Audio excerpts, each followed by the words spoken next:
Bayan ng Claveria, binuksan ang bagong kabanata ng pag-asa. Isang bagong umaga ang sumisikat sa bayan ng Claveria na dala ang matagumpay at pagpapatupad ng mga proyektong flood control na nagbibigay daan sa isang mas ligtas at mas maunlad na kinabukasan. Ang mga proyektong ito sa ilalim ng pamumuno ng Skyline Construction Equipment and Development Corporation ni Engineer Eddie Gillian Builders Incorporated at sa gabay ng DPWH ay hindi lamang nagtatayo ng instruktura kundi pagpapalago rin ng pag-asa sa bawat puso ng Claveriano. Isang pundasyon para sa kinabukasan. Para sa kababayan nating sa Barangay Nagsabaran, ang budget na 103,550,800 na budget ay hindi lamang numero.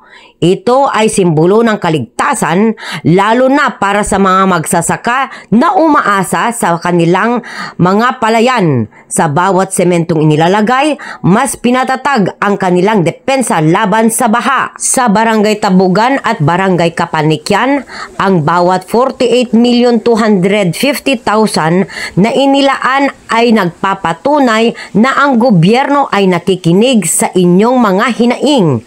Ang mga proyektong ito ay pagtugon sa matagal ng pangarap na magkaroon ng isang komunidad na hindi nababalot sa takot tuwing panahon ng tag-ulan. Ang tatlong magkadikit-dikit na mga barangay na ito ay ngayon ay nag-iisang puso na umaasa sa iisang ilog na nagsisilbing ugat ng kanilang kabuhayan.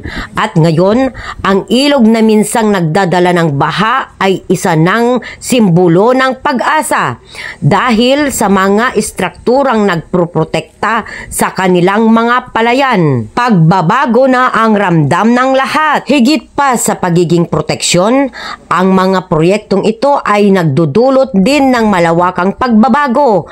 Ang kalsadang dati lubak-lubak at mahirap daanan ay ngayon ay sementado na nagbibigay ng maaliwalas na paglalakbay.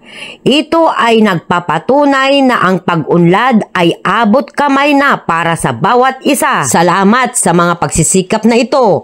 Ang mga pangarap ng mga Claveriano ay hindi na mananatiling pangarap.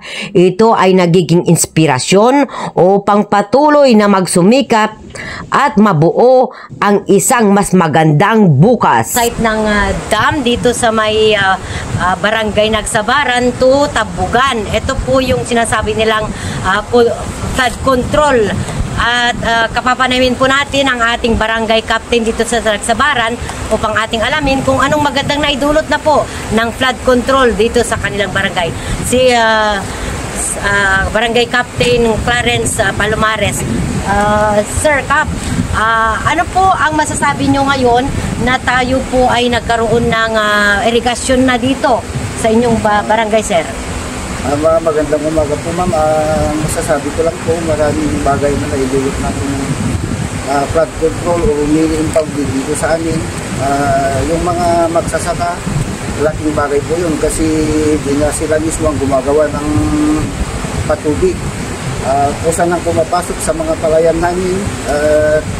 Ang pinakamaganda, tuloy-tuloy na po ang daloy ng tubig para sa mga sakahan na pinakabuti ang mga kailangan din sa pagsasaka po. Yan ang Mabuhay Radio Japan Worldwide News na walang takot, walang pinapaboran. Ako po si Maylin Taruk, Agkawili, Sembatyo number 3. Magkaisa tayo, Pilipino!